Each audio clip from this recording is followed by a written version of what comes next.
I was born in Arizona, and I lived in an animal hospital till I was 13 years old, and we had animals there, and I learned to ride horses. I did 4-H and barrel racing, and rode my bike to school in Thatcher, and did all the normal small town stuff. Then when I was 13, moved to Hawaii, and went to middle school there and high school, and then for a couple of years I went back to Arizona because I wanted to. Then I graduated from Kailua High School. Nice. Then went to BYU.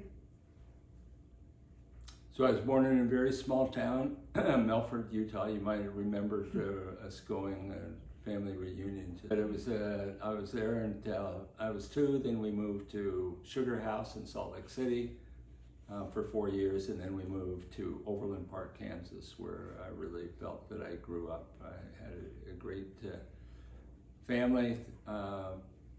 My parents were wonderful. I was introduced to the gospel really there, grew in the gospel, loved athletics, particularly football, and have lasting memories of that. And I went to Rick's College on football scholarship and to Brazil on a mission.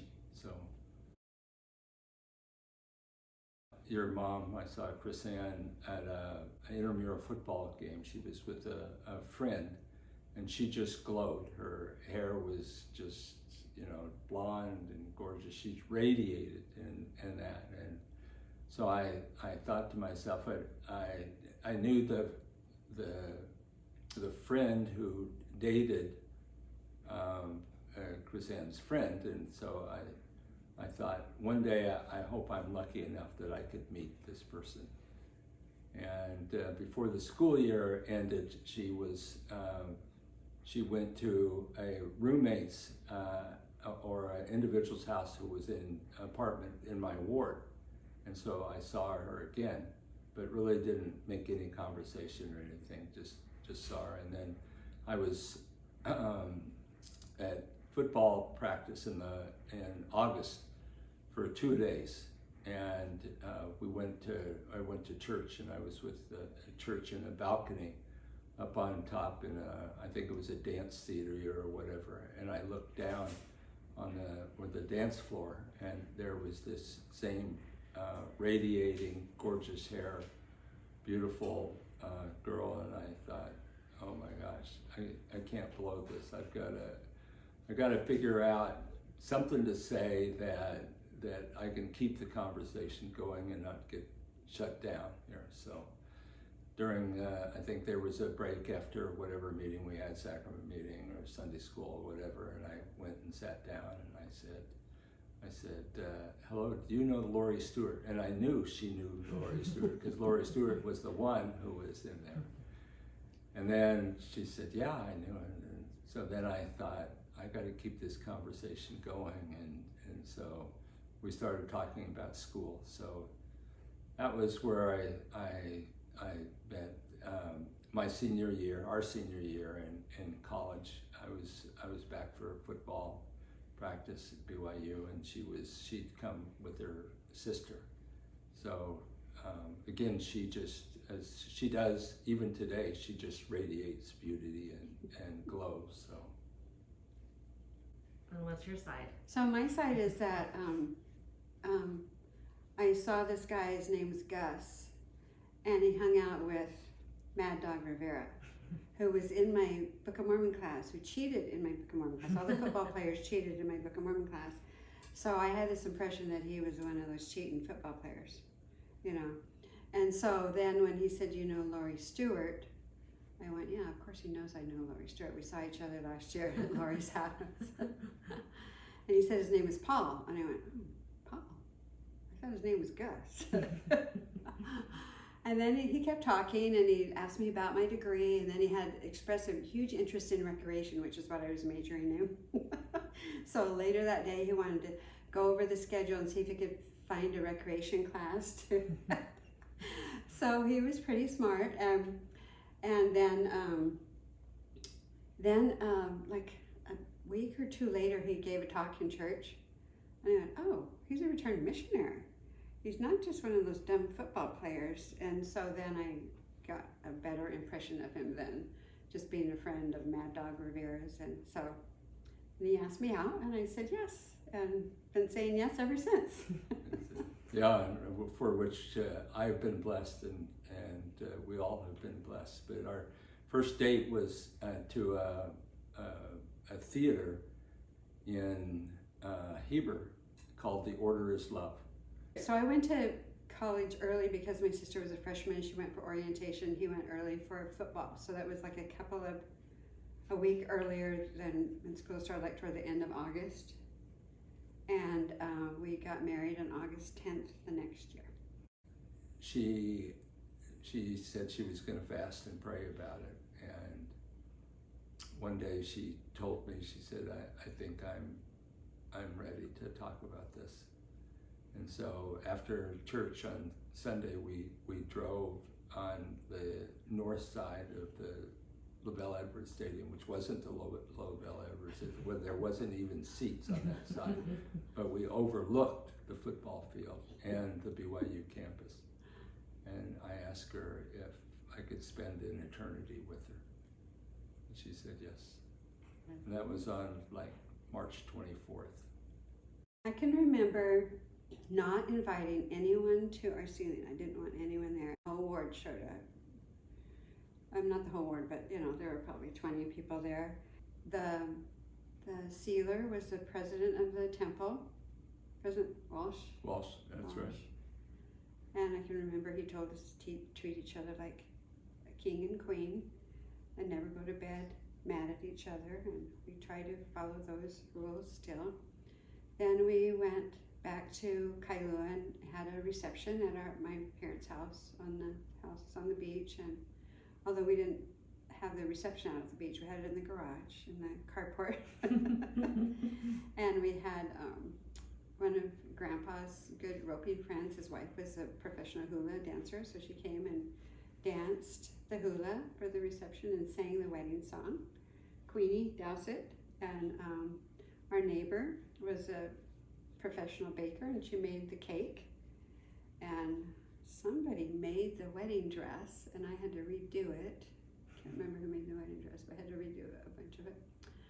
And so we had a lot of people at the reception. I remember getting ready for the reception, meeting with a lady, the caterer, and she started talking about drinking, and we said, well, we're not going to have any alcohol, we're Mormons. She said, oh, you're Mormons? Well, then you need lots more food. So I don't know if she thought, oh, Mormons don't drink, so they eat more, or she thought, oh, all the Polynesians are Mormons, so they eat a lot. Anyway, it was a great reception. My roommate from, some of my friends from the mainland came to be in the wedding party.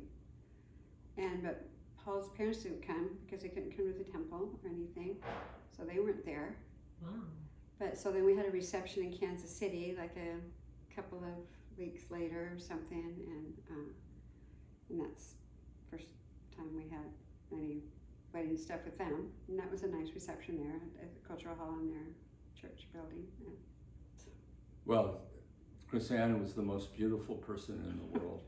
If you saw this gorgeous wedding dress that she had and flowing blonde hair, and it was a picture perfect day. It was nice weather, and the flowers on the temple were absolutely stunning, and she just radiated beauty. And I think so many people told me how lucky I was, so which I was and am. Well, if I sort of went first, one is I was in graduate school, and Mom was absolutely fabulous. She read all my books when I did papers. Yeah, it was back in the just day. enrolled. That was dumb of me not to enroll. Back in the day when there was typewriters, and so she would type up the report. I'd write up and she'd type up. But she knew what I knew, and she was just fabulous. And she worked at a sewing machine factory, which was because it had piece rate. And Mom is the hardest worker right? Mm-hmm. And she would do fabulous. One day though, she came home because the needle went through her Finger. Finger. Baby finger. Yeah, so I quit the sewing factory when my needle went through the finger, and I called for help, and he said, "Oh, hold on just a minute," and I said, "Okay, this is not for me." So then I worked at the Royal Inn as a waitress, which was also not for me, but I did it. And I didn't try very hard, but I just couldn't really find anything recreation-wise that would put us through school. So did that, and so Paul, we were there 2 years, and Paul was called to be in a bishopric of a student ward, so that was great fun. That was fun. Yeah, and we couldn't have kids. We went 4 years without having kids, and so I was going to have a procedure that was going to open up the tubes or something like that, and Paul gave me a blessing. Went in, had the procedure, and immediately got pregnant. And then I immediately got pregnant after that. And then then it was, because you and Jewel are like 19 months apart, then it was 3 years later, and then Jason 2 years after that. And that's when Paul started going on the road. So I felt like I kind of raised the kids a lot by myself, but it was all good. Parenting was the challenge that everyone has, but we had 4 wonderful kids, and I think we had a pretty wonderful life. We moved to San Jose, but when Paul graduated from graduate school, he got a job at Standard Oil of Indiana, so we were there in Chicago for 3 years, and that's where we had our first baby. That's where Joe was born. And then when she was like 9 months old, we moved to San Jose, California, got a job offered at Zilog, and so we moved to California. Been there ever since. Well, until we moved to Florida 4 years ago. But. So one of the 85 inches of snow, solid month, and never ever got above freezing. 10 days, never got above 0.